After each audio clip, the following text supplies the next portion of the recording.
And welcome back, everybody, for week 2 of the TV show being broadcast to you from Bermuda on Bermuda Telecom. So again, shout out to Telecom Bermuda for putting this together. I'm Jay Black, joined as always by Rhea Hughes and Angelo Cataldi. How are you guys? Great. Oh, great. Okay, I was worried for a second. I was giving a shout out at the beginning to Bermuda Telecom. Didn't hear from you, so I was worried that it crapped out already. Guys, it is the doldrums of August. Not a ton going on, although there's some flickering from the SAG strike or the WGA strike that maybe there's some movement in progress. So hopefully we'll have a whole bunch new TV to talk about soon. But before we have that, this week, we have another article from The Ringer, which I am super excited about because, Angelo, forgive me for saying so, you're something of a connoisseur of jerks. Is that right to say? Well, I'd like to believe that it's because I'm one myself. But yeah, I really enjoy jerks. And I kind of created my own radio character that was somewhat like that. So yeah, I love jerks.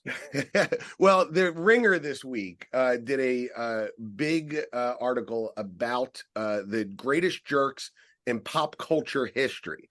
And what stuck out at me, the reason why I wanted to do this, because the second I saw that Larry David was in the Final Four, but not the top jerk, I was like, I feel like Angelo is probably going to have a lot to say about this.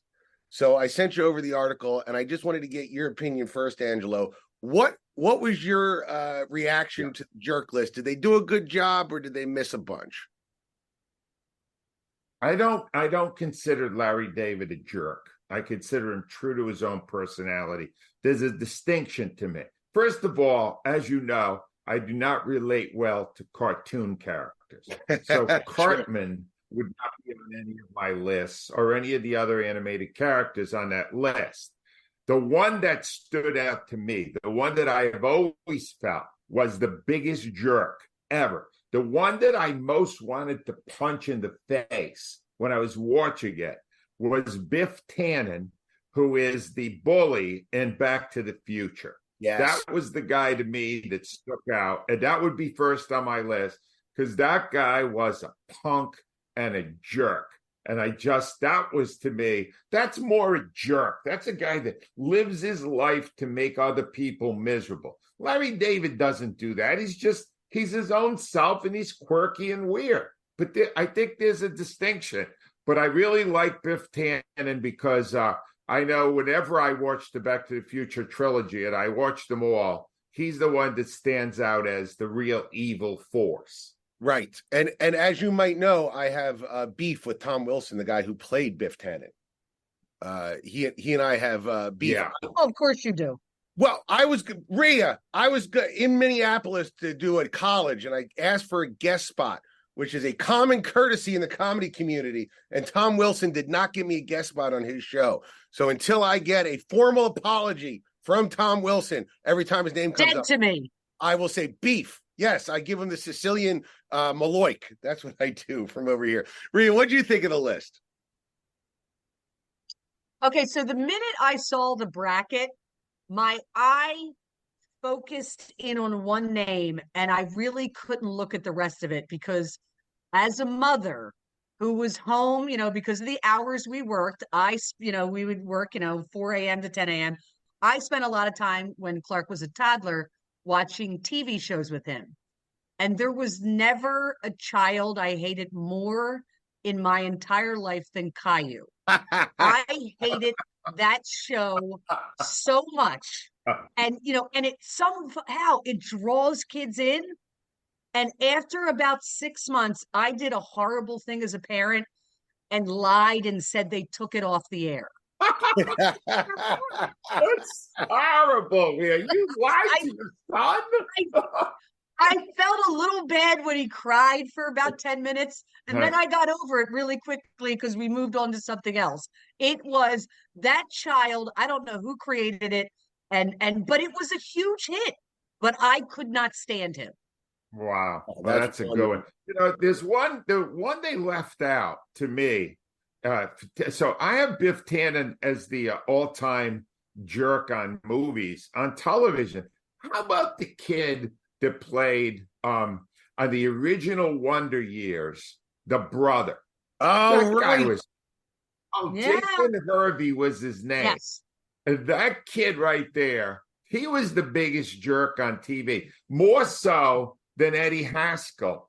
Because that guy, Eddie Haskell, was kind of funny at times, and he was amusing when he was with the mother, right? And there's one more I got to get in here. Needless to say, this is a really fun topic for me. Yeah. Why are we leaving out, Jay, Roman Roy of Succession? Wow. Who's a bigger jerk than that guy?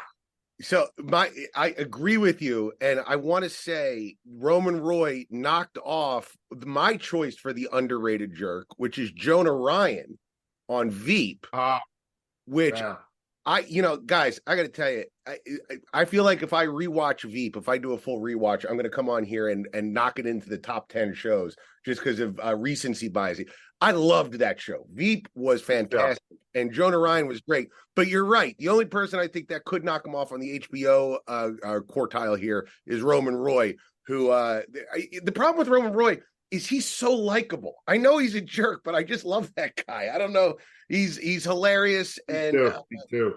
Yeah, He's, so you know what it is that the Culkin, I can't remember what the first name is. Kieran Culkin. Kieran. He is freaking terrific. My God, is he good in that?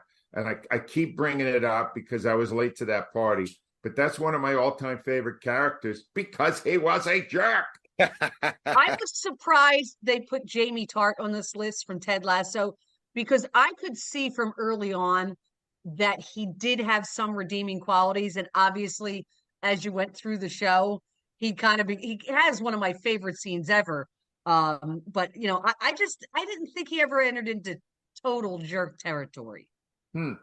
Yeah, no, I think he was a jerk for like half. Well, I guess the first season, but we figured out. But not like these other people on those lists. I saw that they were going to turn him. Maybe it was just because I expected it that I wasn't surprised when they kind of turned him into kind of not a bad guy. Yeah, and to this day, my wife has a crush on that character, and will say, I love him. He's one of my favorite characters. He's great. All right, so let's move along here to a show that Angelo suggested last week. I'm stuck on a boat in the Atlantic. I'm in the Bermuda Triangle. I can barely get enough Wi-Fi to do this podcast, so I have not seen it. But we got a fairly, I would say, ecstatic email from you, Rhea, that you were really enjoying it. So I wanted to get out of the way and let you guys discuss Hijack a little bit, the new Apple TV sensation with Idris Elba.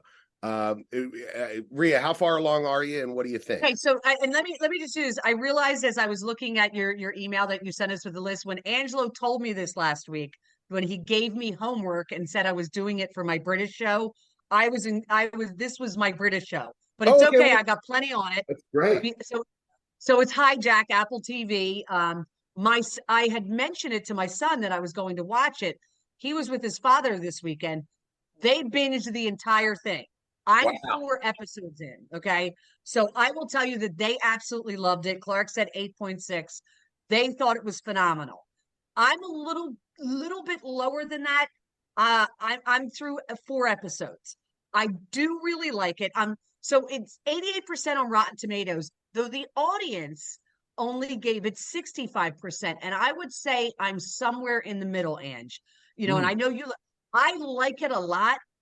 And it's definitely a bingeable show. If you want something to binge on a weekend, it's hard for me to put off. It's really Idris Elba and like a bunch of character actors that I wish had done. I found the hijackers. I'm not giving anything away. They hijack a plane to be kind of standard issue hijackers. Like nothing stood out about any of them to me. I disagree. These hijackers, most hijackers are just totally evil. These guys are confused. They contradict. They don't have a plan. It's Rhea, I thought the hijackers were so different than any hijackers ever. There were times when I liked them. which I thought was great. The one kid I did like. I mean, I thought that was a real. Oh, that was the best part. That was one of the best part. His brother, who doesn't look anything like him, is the lead hijacker. Yeah, and the brother really didn't even want to go. Look, let me get to the bottom line, because I did binge the whole thing. It's phenomenal. All right. It is a thrill ride, 7-episode thrill ride. And Idris Elba, Rhea, I'm trying to think if there was ever an English actor I admire as much as this guy. This guy can carry a movie. The He drama. can carry a scene without speaking. That's how there's very few actors who can do that. Facial expressions, just the way he looks. I mean, he owns this entire series. There's absolutely no doubt about it. Right. And here's the part, needless to say, after I was done with it, I feel the ending takes one scene more than it needs to. When you see it, you'll know what I mean. But otherwise, I have no real complaints. It's an old-fashioned thriller. There's very little, if any, special effects. And I read an interview that Idris Elba did about it, and they filled the entire cabin on a inter-country trip with over 200 extras. Wow! And they didn't do it with special effects. There were 200 people sitting in the set that looks like a plane for weeks and weeks and weeks. And Elba said, and some of them never had a speaking part in it. They were there. And Elba said they became like one huge family, and that you could see the chemistry is so good. It's fantastic. It's one of the best things I've seen in a while. And I think you'll really like it. Hijack and Apple. I will say what I found interesting about Ange, because it's 7 hours, basically. Yeah, and it's the flight time from Dubai to London is 7 hours. It's almost like it's done in real time. Exactly. It really kind of is, Rhea. It's set up so that you're there the whole time. And there are some characters on the ground, too. The woman with the kid who's the air traffic controller, Alice. I love Alice. She's terrific. It's very much worth your time, especially at a time now where we're not getting a lot of new product. This is great. And another big hit for Apple TV. I know it's doing really well. And I'll tell you one other thing I will just mention, and Angie, you'll know what I'm talking. It's early on, so I'm not really giving anything away. I won't tell the scene, but there's a scene between the pilot and the co-pilot that I got to be honest, really turned my stomach. Yeah. And it bothered me every time the pilot was on the screen. So I will just say that that stayed with me, even when I thought he was trying to do some good things. It sat with me.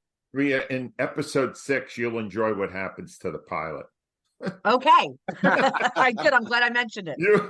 You will love what was great.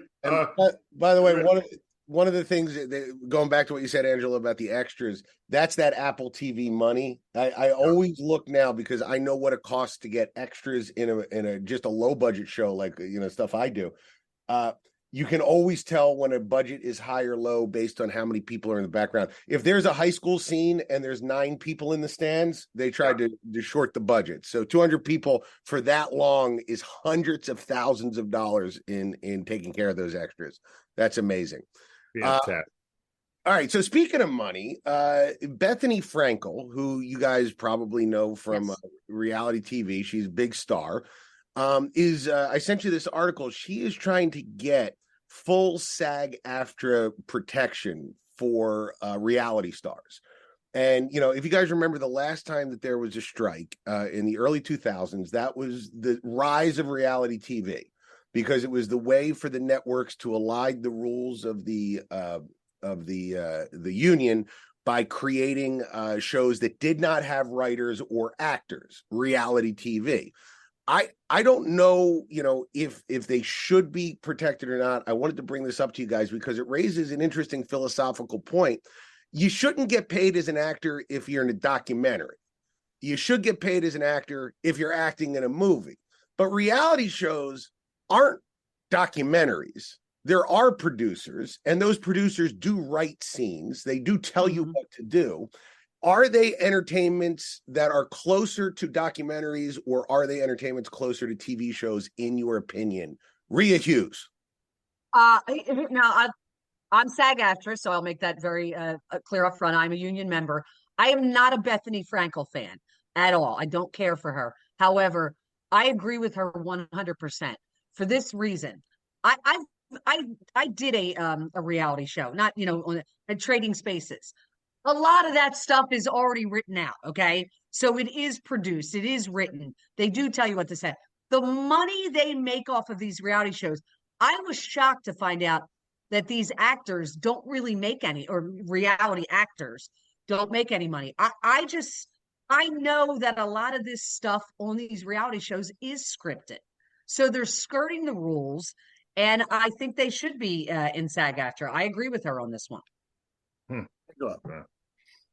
I have an interesting insight into this. I'm not sure it really directly addresses it, but there was a reality participant who did become an actor.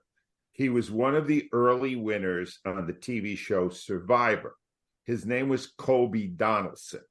And I don't know if you remember this, Jay, but in one of the early episodes of Curb Your Enthusiasm, Kobe Donaldson, somehow or another, they have a dinner party, and the winner of Survivor is at the same dinner party as an actual Holocaust survivor.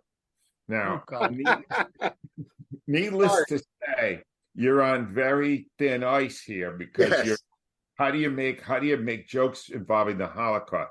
But this guy, Kobe Donaldson, looks at this old gentleman and he says to him, "Do you know there were times on Survivor where we didn't even get snacks?" Oh my God. The guy looks at him, he goes, "Snacks? You want snacks?" and I said, and Kobe Donaldson proved to me in that show that he must be an actor, because he acted that part like a real actor. So yes, technically they are actors, but it's a real gray area. Rhea and I were on a reality show for 30 years. It's a WIP morning show. Yes. Rhea, every day we were somewhat who we are, but also, in my case at least, a somewhat inflated character, so that I could do it. And if you've ever seen me actually act, Jay, you've never seen a worse actor ever. That's true. I'm in a movie called Bald that was made. Oh my God. You've never seen worse acting than this. So it's a very fine line where you want to draw it as to somebody who's in reality but still ramping things up. Leave it alone. Leave it alone. We got enough people that are involved in that. If a reality show is actually scripted, the way Rhea just said, it's not a reality show. It's not. It's a written show. It's different. Yeah, I think at the end of the day, honestly, what we're really talking about is profit participation with something. Yeah, that's what I'm a union person. These people are creating millions of dollars of entertainment, and they're not being compensated. And I always have an issue with that. I just saw a thing again from the writers of one of the seasons of Suits, said they just got a check for $3,000 from Netflix. Not the writer of an episode. All of the writers. All of them.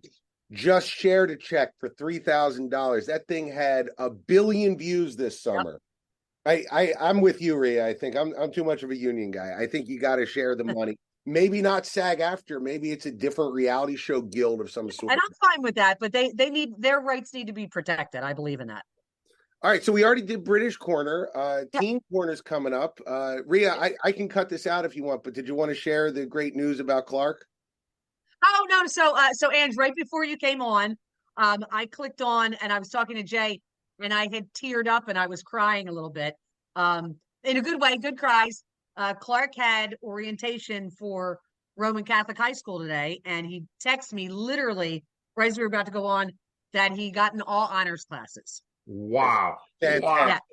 Wow, that's awesome. Congratulated for me. That's great news. And more proof, guys, that the more TV you watch with your mom, the smarter you become. I believe exactly. Exactly. So true. Watch more kids. Watch more television. That's right. Exactly. So I was super excited about this. Only Murders in the Building season 3 dropped last week.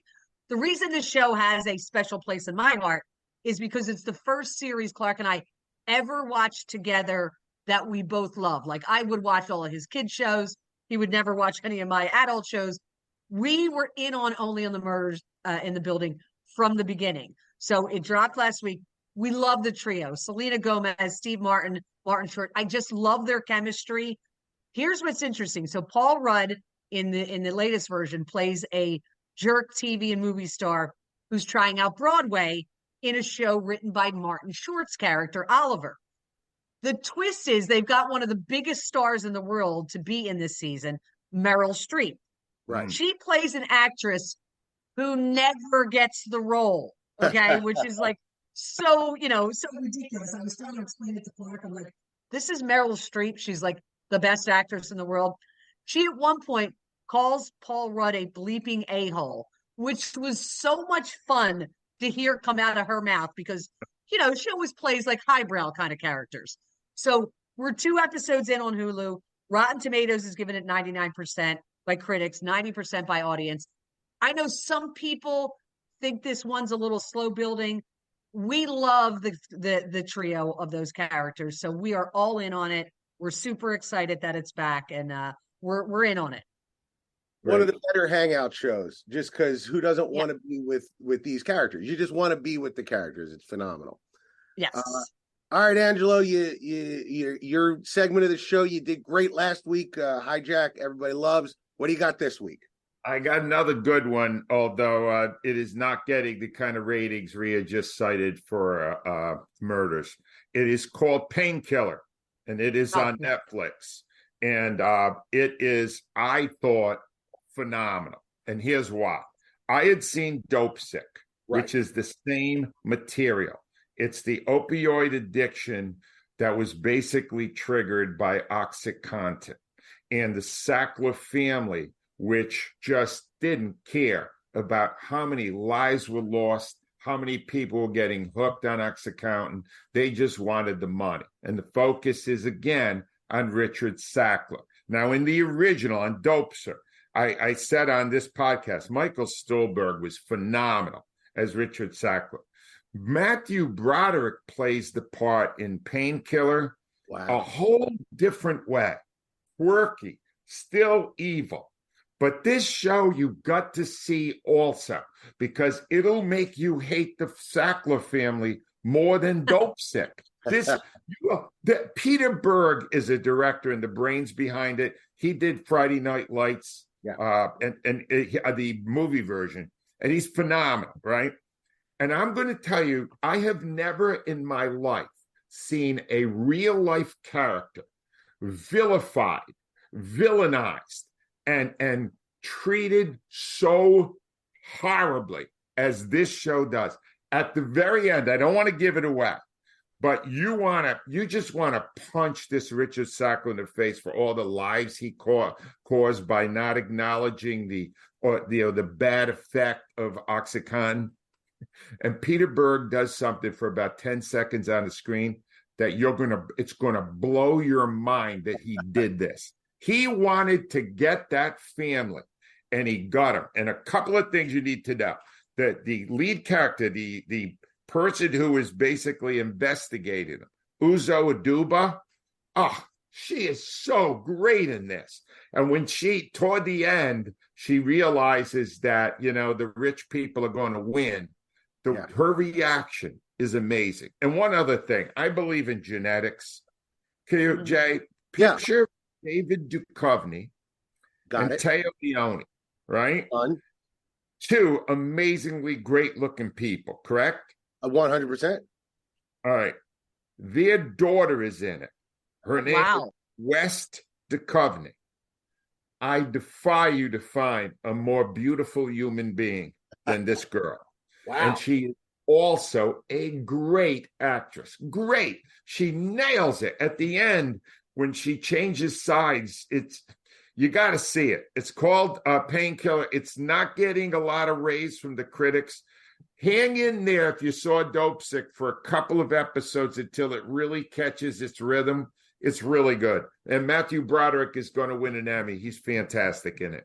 And I just looked her up. She is beautiful. I can't figure out. I think she looks more like David Duchovny than Taya Leone. But my goodness, wow. She's flawless. Yeah, Yeah. but the thing that's amazing is most people that look that good, they don't have to act that great because they look that good. She is also got the chops. She's going to be a big, big star. I'm looking forward to checking it out, and I'm looking forward to seeing Matthew Broderick, because that, he carries so much baggage as what you think of him Yeah. into that role. So that's an interesting choice. I wanted to end out the show. Angelo, this time of year, I get like a little bit. I miss the days when I would come on the radio show, crawling through ratings of NFL games to talk about with you. It was one of my favorite things to do. So out of habit, I just looked up what the NFL was doing, and it scored 6.3 million viewers, the Hall of Fame game. This is the kickoff to the preseason. That is a preseason football game in August, which they don't usually put stuff in August because people don't usually watch TV. 6.3 million viewers. That's almost a million more than the 5.47 million that viewed this year's NBA Finals, which was a high-rated NBA Finals. The NFL is an unstoppable juggernaut. We've talked about that for years. I just wanted to throw it out there. We talked about it earlier in the year that we think the NFL might do well because of the strike. It's going to do numbers that I think are going to shock us as we go there. Did you have any thoughts on it, or did you just want to? I got thoughts on it. Oh, you do? The NFL preseason games are an abomination. They are a disgrace. They're everything that's wrong with the current sports in America. They are load management run amok. The Philadelphia Eagles played a game against the Ravens, and not a single starter was in the game. Rhea, I hope you made a big thing of this in radio, because this thing keeps getting worse. It's been going on for years. You continue. No, not like this, Rhea. Tired. Rhea, it's worse now than it's ever been. I mean, literally, the starters might play a series or two in the whole preseason. What people are watching, I don't know what they're watching. I'll say this. Russ Tucker, my friend, he was phenomenal in the Eagles game. He had this moment where there were two guys that maybe were brothers or looked alike, and he started speculating about whether they were twins, and it was funny as hell. But all I'm saying to you is, if that product that they're putting out there is getting bigger numbers than the finals of the NBA, the other sports may as well quit, because what the NFL is giving you right now is nothing compared to what you're going to get in a couple of weeks. I'm going to disappoint you. So I'm watching the preseason game. I was one of those viewers on Saturday night. And when Jalen Carter did the swim move, knocked the guy out of the way and got to the quarterback, I jumped up, I went, yes. And I said, go have a seat, young man. I need you for the regular season. That's it. Rhea, I can't believe they did this. They softened even you. They trained me. But I will tell you this. Jay, you're talking about, the preseason getting those numbers. I went to the joint practice on Monday because I wanted to see it. I mean, the NFL I was like, yeah, I got nothing going on at 5:00 on a summer day. I drove over and watched a joint practice. Yeah. Shame on you, Rhea. That's all I could say. You've joined the enemy. Yes. I'm sure there's been a lot of ink spilled. There's something particular about football that just gets Americans excited, and really nowhere else, because nobody else cares about it except us. But we care about it more than anything else, and we care about TV more than anything else. And we're so happy that you joined us for this episode. Please find us on iTunes, rate, review us, spread the word to people. And before we go, we got to do the recap. Angela, what did we talk about? That's right. Rhea, Murders. Where can people see Murders? Hulu. All right. And Succession, you can see on Max. Hijack's on Apple TV. Painkiller is, I got to remember now. Where's Painkiller? Netflix. It's on Netflix. Did I leave anything out? Hijack was the one that was our teen today, too. So check that out. And you'll like all of it. They're all good. That's good stuff on a rather lean period for streaming TV. Guys, thank you so much for joining us, and we will be back next week. I'll be in Florida next week, guys, so we won't have to rely on Bermuda Telecom, but they did a great job again. Nice work, everyone. We'll see you next time. Bye.